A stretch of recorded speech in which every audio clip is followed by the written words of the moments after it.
Our next posture is called five-pointed star.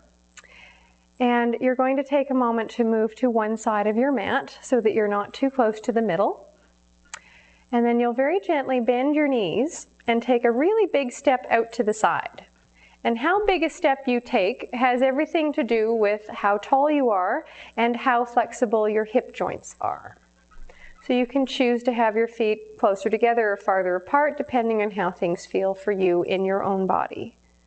And then you're going to look down at your feet and you're going to notice what direction your feet are pointing in, because you want to make sure that your toes are pointing directly forward so that your feet are actually parallel and that your knees actually point in the same direction as your toes.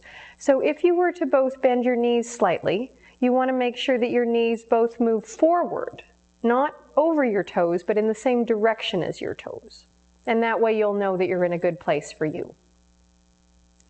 So from here, you want to bring your awareness to where the weight is in your feet and make sure that you're not putting weight on the outside edge of your foot. So you don't want to feel at all like you're rolling out onto your pinky onto the outside edge. Instead, you want to press quite firmly into the space at the base of your first and second toe so that you're feeling quite solid and supported through your whole foot.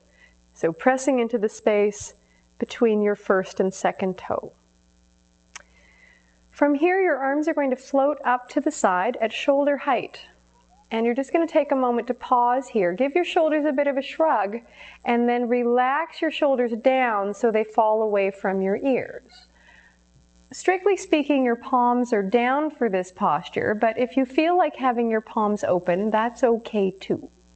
And you want to reach out through your fingertips in both directions, creating length from east to west.